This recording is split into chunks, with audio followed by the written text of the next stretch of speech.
নিরাপদ সড়ক বাস্তবায়নের জন্য আমাদের আজকের এই দাবি। দেখেন, গতকালকে রাত্রেও মাওয়ায় 4টি বাস আমাদের অ্যাক্সিডেন্ট হয়েছে। প্রিয় ভাইরা আমার, অহরহ মানুষ মারা যাইতেছে অ্যাক্সিডেন্ট করিয়া।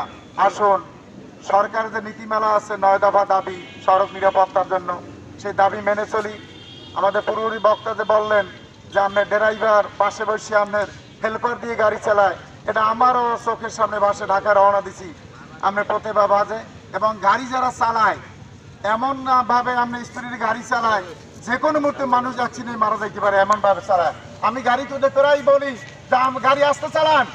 প্রিয় ভাইরা আমার, এই জিনিস জীবনের দাম বেশি, সমাজ থেকে জীবনের দাম বেশি। আসুন আমরা সচেতন হই, সরকারকে সচেতন করি, ড্রাইভার ভাইদেরকে সচেতন করি, মালিক সমিতি যারা আছে বাস মালিক তাদেরকে বলি আপনারা সচেতন হন, দ্রুত আমাদের এই ড্রাইভারের ট্রেনিংয়ের ব্যবস্থা গ্রহণ করুন। অহরহ গাড়ি আপনারা বিভিন্ন পর্যায়ে চালাইবেন, এটা সম্ভব না। আসুন আমরা নিরাপত্তা সড়কের দাবিতে ঐক্যবদ্ধ হয়ে পিছিয়ে চলবো না। আমরা যে উদ্দেশ্য আজকে এখানে দাঁড়িয়েছি, আপনি সেই উদ্দেশ্য আমাদেরকে কবুল করেন। আমাদের প্রত্যেককে সচেতন হওয়ার তৌফিক দিন। আল্লাহ সুন্দর একটি বাংলাদেশ গড়ার প্রত্যয় ব্যক্ত করেছি, সেই বাংলাদেশ গড়ার মানে প্রচেষ্টা যেন সবার ভিতরে ঢুকিয়ে দেন। আল্লাহ সন্ত্রাস, দুর্নীতি, চাঁদাবাজকে আপনি বন্ধ করে দেন, এদেরকে আপনি হেদায়েত দান করেন, হেদায়েত দান আপনি সহি বুঝ দিয়ে দেন। আল্লাহ আপনি আমাদেরকে সবাইকে হেফাজত করেন।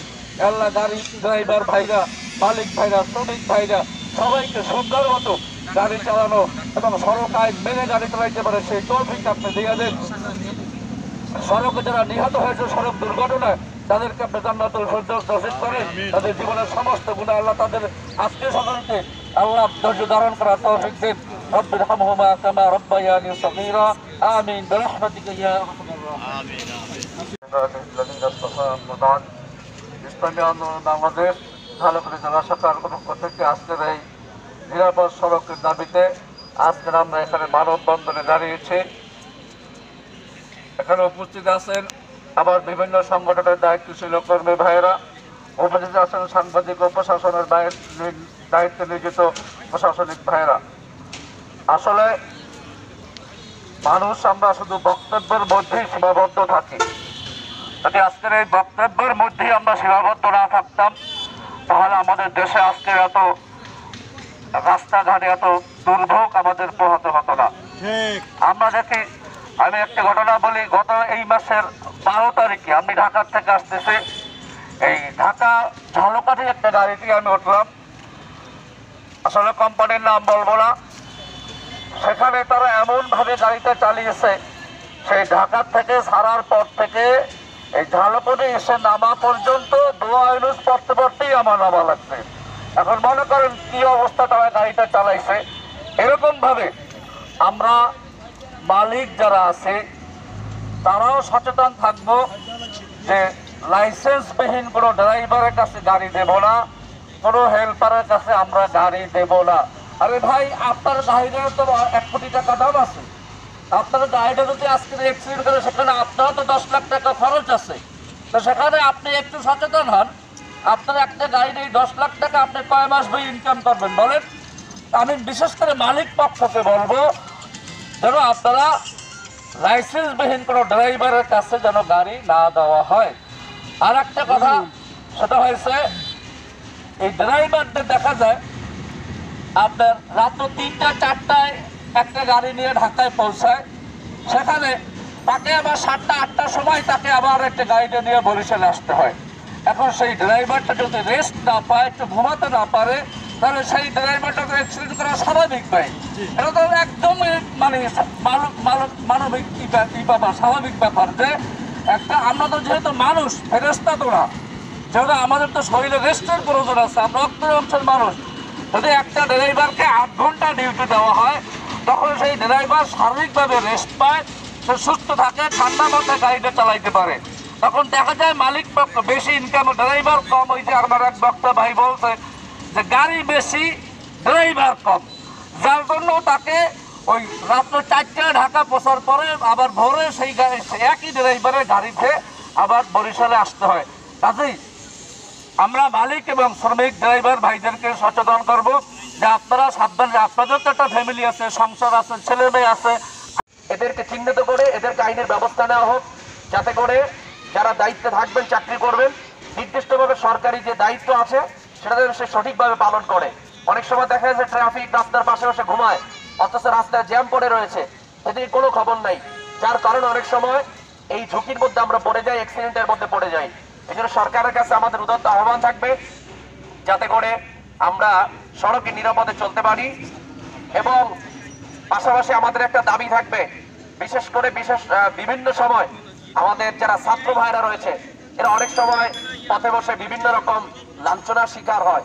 ছাত্র পরিচয় দেওয়ার পরেও, কার্ড দেখাবার পরেও অনেক সময় বিভিন্ন রকম তাদের কথা শুনতে হয়।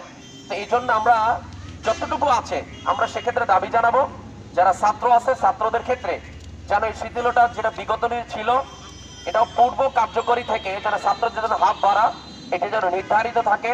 এই ক্ষেত্রেও মালিক সমিতি যারা আছেন তাদের কাছে আমাদের আহ্বান থাকবে যাতে করে ছাত্ররা তারা হাফ ভাড়া দিয়ে তাদের শিক্ষাঙ্গনে পৌঁছাতে পারেন। এই ক্ষেত্রে আপনারা সহায়তা করবেন। পাশাপাশি ইসলামী আন্দোলন বাংলাদেশ ইসলাম, দেশ ও মানবতার নিরাপদ সড়কের জন্য আন্দোলন করতে হয়, এটা আমাদের জন্য খুবই লজ্জার। নিরাপদ সড়ক এর দায়িত্ব বাংলাদেশ যারাই সরকারে আসছেন, যারাই দায়িত্ববান, তারা আজ পর্যন্ত স্বাধীনতার পরবর্তীতে আজ পর্যন্ত নিরাপদ সড়ক করতে পারেন নাই। আপনারা জানেন বিগত 5 বছরে বাংলাদেশের বিগত 5 বছর 24 সাল পর্যন্ত বিগত 5 বছরে প্রায় 34,000 অ্যাক্সিডেন্ট হয়েছে, সেখানে প্রায় 35,000-এর মতন মানুষ মারা গিয়েছে, তার ভিতরে 25% ছাত্ররা আছে। আমরা সড়কের যারা দায়িত্বে আছেন, যারাই সড়ক পরিবহন সহ বিভিন্ন জায়গায় বিভিন্ন পর্যায়ে দায়িত্ব আছেন, তারা এখন পর্যন্ত সড়কটা নিরাপদ করার কোনো ব্যবস্থা নিতে পারেন নাই।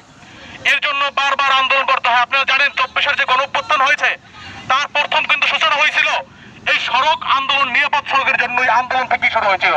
এরপর কোটা আন্দোলন, এরপর 24-এর বিপ্লব। অতএব আমাদের সবার এটা সমস্ত সচেতন নাগরিকের দাবি নিরাপদ সড়কের। আজকে আমরা যে দাবির জন্য দাঁড়িয়েছি তার ভিতরে হচ্ছে সড়কে চাঁদাবাজি বন্ধ করতে হবে। সড়কে চাঁদাবাজির কারণে অ্যাক্সিডেন্ট হয়, সেখানে একটা রিপোর্টে আসছে অ্যাক্সিডেন্ট হওয়ার মৌলিক কারণের ভিতরে সড়কে চাঁদাবাজি। সড়কে যখন চাঁদাবাজি হয় তখন গাড়ির যে ব্যক্তিবর্গ থাকেন তারা বেশি টাকা ইনকামের জন্য ওভার গতিতে গাড়ি চালান এবং বেশি লোড করেন, ওভারলোড করেন, যার কারণে চাঁদাবাজদেরকে টাকা দিতে দিতে তাদের শূন্য হয়ে যায়। এই জন্য আমরা আজকের মানববন্ধন থেকে দাবি জানাবো সড়কে চাঁদাবাজি অতি বিলম্বে বন্ধ করতে হবে। এবং এর পাশাপাশি আমরা শ্রমিক যে ভাইরা আছে যারা পরিবহন চালান, তারা আসলে পরিবহন চালানোর জন্য নিয়মিত হচ্ছে 8 ঘন্টা চালাবে প্রতিনিয়ত। 5 ঘন্টার পর সে আধা ঘন্টা ডিউটি আপনার রেস্ট নেবে, এরপর আবার 3 ঘন্টা। কিন্তু আমরা দেখতে পাই একজন পরিবহন শ্রমিক প্রায় 18 থেকে 19 ঘন্টা তার পরিশ্রম করতে হয়, যার কারণে তিনি ক্লান্ত হয়ে যান, এরপর বিভিন্ন দুর্ঘটনার সম্মুখীন হন। ঠিক কিনা? শ্রমিকদের ন্যায্য অধিকার, এখানে যারা পরিবহনের সাথে সংশ্লিষ্ট আছেন তাদের বেতন ভাতা নির্দিষ্ট হওয়া লাগবে এবং তাদের সমস্ত সুযোগ সুবিধা বেশি করা লাগবে। কোনোভাবেই যেন তারা কখনো ক্লান্ত না হয়ে যান। তাদের যতটুকু পরিমাণ আপনার নির্ধারিত আছেন যে 8 ঘন্টা ডিউটি, সেই 8 ঘন্টার বেশি যেন তারা বেশি না করেন সেই দিকে লক্ষ্য রাখতে হবে। আমরা জানি যে সড়কে দুর্ঘটনা হওয়ার আরেকটা বড় কারণ হচ্ছে বেশি গতিতে গাড়ি চালানো। জনগণদের সচেতন হতে হবে। আমাদের বেপরোয়া গতিতে গাড়ি চালালে তাদেরকে বলতে হবে ভাই গাড়ি নির্দিষ্ট গতিতে চালান। অতএব এসব বিষয়গুলো যদি আমরা বাস্তবায়িত করতে পারি তাহলে সড়কের গতি আস্তে আস্তে কমে আসবে, সড়কে যত দুর্ঘটনা আস্তে আস্তে কমে আসবে। এর পাশাপাশি আপনারা জানেন এই যে দুর্ঘটনা হয়েছে লঞ্চ দুর্ঘটনা গত 5 বছরে 500-র উপরে লঞ্চ দুর্ঘটনা হয়েছে, সেখানে 1000-এর বেশি মানুষ মারা গেছে।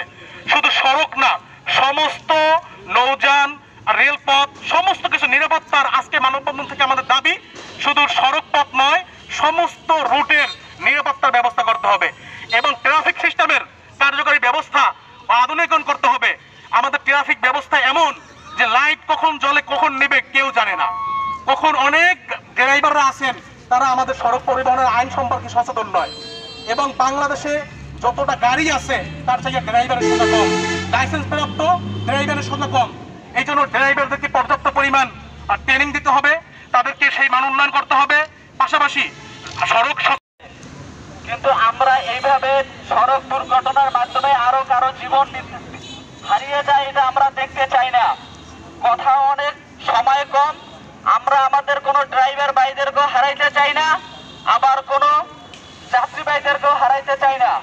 আবার ড্রাইভাররা যখন কোনো দুর্ঘটনা ঘটে তখন তাদের বিভিন্নভাবে আইনি ব্যবস্থা নেওয়া হয়, আমরা চাই সেটাও যেন না হয়। সবাই ভালো থাকুক, সবাই সুস্থ থাকুক, এই জন্য সকলকে إلى الله توبة نصوحا عسى ربكم أن يكفر عنكم